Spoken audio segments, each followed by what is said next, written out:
Et bonjour à tous et bienvenue dans ce 34e numéro de Geek News. Aujourd'hui nous allons parler de Pokémon Go. Pourquoi? Parce qu'on aime Pokémon, parce qu'on aime la technologie et du coup on adore Pokémon Go. Et on voulait vous faire partager notre avis sur le jeu. D'après un article de l'Express du 24 août 2016, le nombre d'utilisateurs de Pokémon Go est passé de 5 millions cet été à environ 30 millions cet automne. Pokémon Go a été le phénomène incontesté de l'été 2016. Mais qu'en est-il aujourd'hui? De quoi est-il inspiré? Pokémon Go est un jeu créé à l'occasion du 20e anniversaire de la licence Pokémon, édité par Nintendo. Mais qu'est-ce que Pokémon? Pokémon est un jeu sorti pour la première fois en 1996. 28 jeux de la série principale et 38 jeux dérivés sont sortis depuis 20 ans. Donc le jeu qui nous intéresse, Pokémon Go. Cela fait une moyenne d'un peu plus de 3 jeux par an, ce qui est exceptionnel. Le principe de base de Pokémon est assez simple.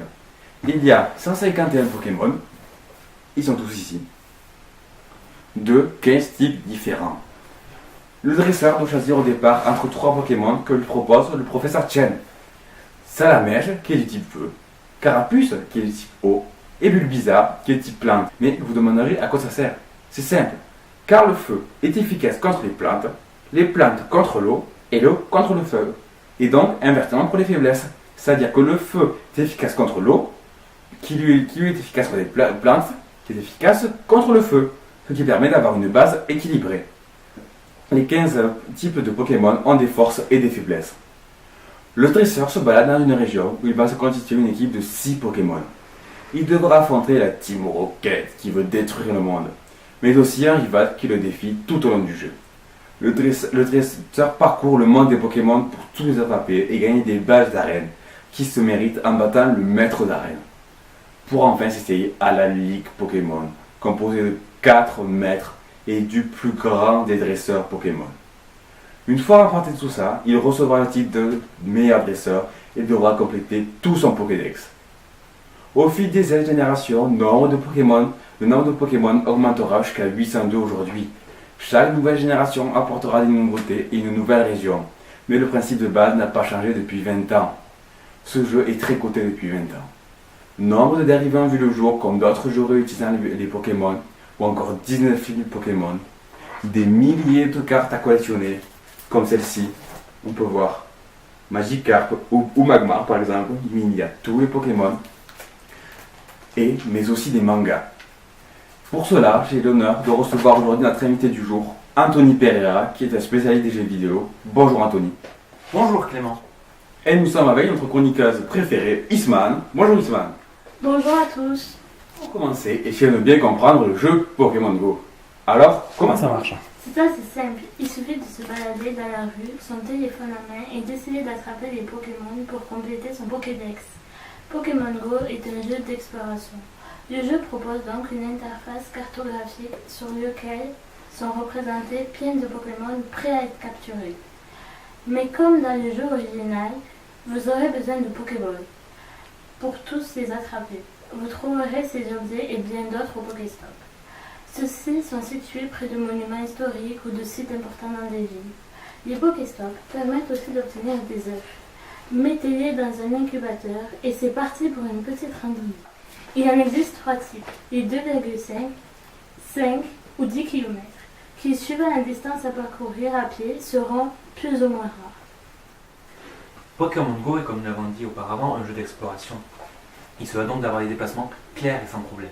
Pour cela, Pokémon Go utilise les données GPS du smartphone et grâce à Internet, le jeu peut créer une carte virtuelle sur laquelle on marche en quelque sorte. Mais pour les joueurs les plus aguerris, il y a les arènes. Dès le début de votre aventure, vous devez choisir entre l'équipe bleue, la sagesse, l'équipe jaune, l'instinct, et enfin l'équipe rouge, la bravoure. Les arènes sont des endroits où les dresseurs déposent leurs Pokémon le plus puissants. Chaque jour qu'un Pokémon passe dans une arène rapporte des Poképièces, la moyenne du jeu. Si l'arène appartient à votre équipe, vous pouvez déposer un de vos Pokémon pour augmenter son prestige et la rendre plus dure à battre. Au contraire, si elle ne vous appartient pas, il est temps pour vos Pokémon de vous battre. Les Pokéstops se trouvent partout dans le monde, sur les points artistiques publics, les architectures uniques, les lieux de rassemblement. Les arènes sont des points d'intérêt répartis partout dans le monde. Une arène se possède grâce au combat livré par les Pokémon du dresseur contre les Pokémon laissés par les autres joueurs dans l'arène auparavant. Les arènes peuvent être défiées par plusieurs dresseurs en même temps, ce qui augmente aussi la chance de faire des rencontres entre dresseurs au même endroit. Mais pour être au niveau pour battre les Pokémon les plus puissants du jeu dans les arènes, il faudra les faire évoluer. Pokémon Go, fidèle à la licence Pokémon de Nintendo, ne peut pas passer à côté des fameuses évolutions de Pokémon. Dans les jeux Pokémon de base, les Pokémon, pas tous, peuvent évoluer pour devenir plus forts. Pokémon Go propose aussi de faire évoluer des Pokémon. Quand on attrape un Pokémon Pikachu par exemple, on gagne des bonbons. Et c'est les bonbons qui permettent l'évolution de Pokémon. À chaque fois qu'un Pokémon est attrapé, les joueurs gagnent des bonbons. Ceci peut vous permettre d'améliorer ses capacités de combat. Mais tout cela est possible grâce à quelque chose de très nouveau, la réalité augmentée. C'est un principe assez simple. Le jeu utilise la caméra de votre téléphone pour filmer votre environnement et rajoute simplement des images de Pokémon en 3 dimensions sur votre écran. Mais ce jeu attire-t-il déjà notre entourage? Nous avons réalisé un sondage dans notre lycée sur 100 personnes. Qu'en est-il ressorti? Nous avons réalisé notre sondage en novembre 2016. Il y avait donc sur 102 sondés, 29 joueurs et 73 non-joueurs, soit une très bonne moyenne de 28% de joueurs dans notre lycée. Il faut préciser que ce sondage a été réalisé dans un lycée, ce qui pourrait expliquer un nombre de joueurs aussi grand. Nous nous sommes aussi demandé si les joueurs étaient majoritairement des filles ou des garçons. Nous avons vu que parmi nos sondés, il y avait 19 filles et donc 17 garçons, soit 60% de filles. Ce résultat est plutôt intéressant car on peut souvent entendre que les garçons jouent plus aux jeux vidéo. Pour notre cas, c'est le contraire. Dans le sondage, nous pouvons établir une fourchette de 15 à 18 ans. Les élèves les plus jeunes sont plus intéressés par le jeu étant donné de 65% des joueurs interrogés aux 15 ans. Ensuite, nous leur avons aussi demandé le nombre d'heures qu'ils passaient par semaine sur le jeu. Et ils y passent finalement assez peu de temps, soit moins de 2 heures par semaine, pour plus de 75% d'entre eux. Mais ne négligeons pas les 4% qui y jouent de 4 à 6 heures par semaine. Même s'il y a pas mal de joueurs, ils y passent peu de temps à y jouer contrairement aux idées reçues. Je me permets de prendre la suite. Les raisons pour lesquelles le jeu a été téléchargé nous ont permis d'analyser si Pokémon Go a un effet boule de neige. Je m'explique, si Pokémon Go est un mouvement de mode car il est beaucoup apprécié ou car tout le monde l'avait, donc forcément il fallait l'essayer. On pourrait se douter que Pokémon Go a eu un impact grâce aux proches, mais contrairement à ce qu'on pourrait penser, 48% des personnes jouant à Pokémon Go ont toujours aimé et 52% par curiosité. Il n'y a aucun point de pourcentage sur la rubrique parce que tous mes proches y jouaient. Nous pouvons voir qu'en général, Pokémon Go est un jeu qui a beaucoup plu en juillet. Beaucoup de personnes sortent et beaucoup y jouent longtemps. Le jeu est apprécié grâce à la licence Pokémon Revisite et surtout, les plus gros défauts du jeu évoqués par la personne sondée sont en partie la compatibilité à tous les smartphones qui n'est pas optimale, le besoin constant d'internet et le problème de consommation de batterie qui est très récurrent. Nous leur avons enfin demandé quand avaient-ils téléchargé le jeu, au début de l'été, au moment du phénomène ou plus tard en fin d'année. On voit clairement que presque 60% des joueurs ont téléchargé le jeu en juillet et presque 40% en août, pour finir avec 0 en septembre. La grande majorité des joueurs ont téléchargé le jeu cet été, il n'y a presque pas de téléchargement après. Mais comment peut s'expliquer une perte de téléchargement aussi conséquente? Tout d'abord, il est important de remarquer que le nombre de joueurs est passé de 94 millions cet été à moins de 50 millions en octobre, pour arriver aujourd'hui autour de 30 millions. Malgré le fait que ce nombre soit encore très conséquent, le jeu a quand même perdu les 2/3 de ses joueurs. Mais comment peut s'expliquer une perte de 60 millions de joueurs en quelques mois? Plusieurs facteurs rentrent en compte. Tout d'abord, le jeu cet été a fait un buzz médiatique, que ce soit dans les médias traditionnels ou même sur YouTube, où énormément de vidéos sont sorties à ce sujet. Que les critiques soient bonnes ou plus souvent mauvaises, cela a fait une publicité gratuite pour le jeu, ce qui a pu susciter une curiosité. De plus, le jeu nécessitant de se balader dans les rues de sa ville ou de son village, moins de gens ont eu envie de passer quelques heures dehors en hiver ou en automne. Mais la chose principale à prendre en compte est la lassitude de la société. Pour une majorité d'entre elles, une application mobile, quelle que soit, a une durée de vie limitée. On voit bien qu'au bout de 2 mois, le jeu n'intéresse plus grand monde. Les médias n'en parlaient plus. Cela montre bien que dans notre société, tout a une durée de vie. Mais il reste encore à Pokémon une base de 30 millions de joueurs actifs, ce qui est quand même une belle réussite. Mais que fait Niantic pour remédier à cela? Pour que les joueurs fidèles restent et que de nouveaux se créent, Niantic a créé plusieurs événements et une mise à jour principale. Les événements sont l'événement d'Halloween, de Noël et du Nouvel An qui ont rajouté quelques Pokémon et plusieurs objets uniques dans le jeu qui motivent les joueurs à se reconnecter plus souvent à Pokémon Go. Mais surtout, il y a une nouvelle génération de Pokémon qui va bientôt être disponible, qui rajoute 100 nouveaux Pokémon. Des évolutions et des pré-évolutions, passant le nombre de Pokémon attrapables de 100 à 251. Ce qui est assez conséquent pour un jeu de si petit, pour un smartphone surtout. On peut même imaginer que dans le futur, les 5 autres générations existantes dans le jeu de base vont être rajoutées, ce qui pourrait considérablement augmenter la durée de vie du jeu et son intérêt pour les joueurs. Nous avons dit précédemment que les points d'intérêt du jeu se trouvaient près de monuments historiques ou de lieux importants. Mais alors, ces points d'intérêt sont-ils répartis également sur le territoire? Pour vérifier cela, je me suis mis dans la peau d'un géographe et j'ai tout simplement réalisé 2 cartes. Je me suis baladé 30 minutes dans le centre-ville de Rhodes et 30 minutes dans un village de campagne Kesuiri. Les résultats sont assez frappants. Nous avons trouvé 9 Pokéstops qui, je le rappelle, sont un point d'intérêt, 2 arènes situées à côté de la cathédrale et 12 Pokémon rares à Rhodes. Alors qu'à Suiri, il n'y avait qu'un seul Pokéstop et 3 Pokémon rares.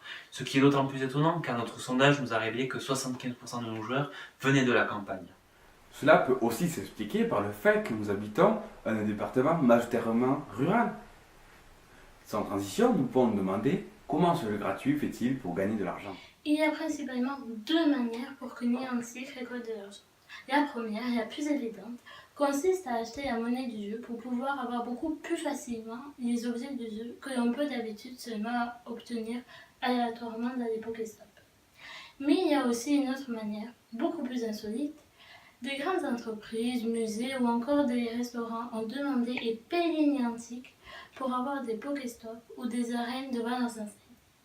Ce qui a pour but d'attirer beaucoup plus de monde. Par exemple, le Philadelphia Museum of Art a demandé à avoir 8 Pokéstops à ses alentours. Cela a permis au musée sur la même période d'augmenter les entrées au musée de 25%. Ce sont les sources de revenus du jeu qui ont énormément rapporté à Niantic. Le succès du jeu a aussi fait largement grimper les actions de Nintendo cet été. Un tel succès provoque souvent des débordements. Qu'en est-il pour Pokémon Go? Malheureusement, l'actualité a pendant un moment été parsemée de faits divers liés à Pokémon Go. Au début, il y a eu un nombre d'accidents de voitures liés à des conducteurs plus concentrés sur le jeu que sur la route. Niantic a donc décidé de limiter le jeu. Aujourd'hui, vous ne pouvez pas jouer en voiture à cause d'une limite de vitesse imposée par le jeu. Il y a aussi beaucoup d'intrusions dans les propriétés, mais plus grave, des points d'intérêt ont été mis par des développeurs dans des lieux historiques comme Auschwitz, qui ont choqué et été retirés par la suite. Il y a même eu dans d'autres pays des morts liés à ce jeu. Même si c'est un événement lié au jeu, ils sont minoritaires et avec un tel succès, on ne peut pas empêcher des débordements. Pour conclure, nous pouvons observer que le principe et le fonctionnement du jeu peut en effet séduire de nombreuses personnes. Le fait que pour capturer des Pokémon, nous devons sortir, ce qui était séduisant au début du phénomène, puisque le jeu Pokémon Go est sorti en plein mois de juillet, mais qui peut vite devenir un inconvénient en se rapprochant de l'hiver. Nous pouvons voir que le phénomène Pokémon Go a attiré de nombreux joueurs. Pour notre sondage, nous avons interrogé dans notre lycée des élèves qui ont entre 15 et 18 ans. Sur les 102 personnes interrogées, 29% sont joueurs contre 73% des personnes qui ne le sont pas. En effet, l'âge se concentre entre 15 et 17 ans. Nous pouvons également observer que 60% des filles interrogées jouent à Pokémon Go contre seulement 40% des garçons. Nous pouvons aussi voir que les joueurs sont lassés du jeu, puisqu'environ 60% des joueurs ont téléchargé le jeu en juillet, 6% l'ont fait en septembre, et personne n'a téléchargé le jeu en octobre, d'après notre sondage. Les causes de ce lassement peuvent être dues au fait que le nombre de joueurs a augmenté, et qu'il y a aussi de fortes inégalités entre la ville et la campagne. Les joueurs qui vivent à la campagne se sentent exclus, puisqu'il y a moins de Pokémon en campagne qu'en ville, et en campagne, il est difficile de capturer des Pokémon rares puisque moins nombreux. Cependant, Niantic propose de nouvelles mises à jour qui devraient permettre d'attirer de nouveaux joueurs et de fidéliser les joueurs qui ont déjà téléchargé le jeu depuis ses débuts. Nous avons aussi vu que Pokémon Go a en effet aidé le patrimoine français et mondial. De nombreux musées et lieux historiques sont servis du jeu pour attirer les joueurs afin qu'ils découvrent les joyaux du patrimoine. Mais nous pouvons aussi remarquer que le phénomène a été de nombreuses fois cité dans les médias, et pas seulement des médias qui consacrent leurs articles aux jeux vidéo ou à la technologie. Pour finir, nous pouvons conclure que Pokémon Go est un reflet de la société, puisque de nombreuses personnes y jouent, et pas seulement de jeunes adolescents. Mais aussi car de nombreux Pokéstars se retrouvent dans des lieux historiques du patrimoine mondial. Ce phénomène a suscité énormément de curiosité auprès de la population qui l'a téléchargé et qui sont devenus quelquefois accros. Mais ce jeu peut être considéré comme un reflet de notre société. En effet, nous avons montré les multiples raisons pour lesquelles les joueurs ont quitté ce jeu. Nous vous remercions d'avoir suivi ce numéro et espérons vous retrouver la semaine prochaine pour parler de le jeu phénomène d'Ubisoft.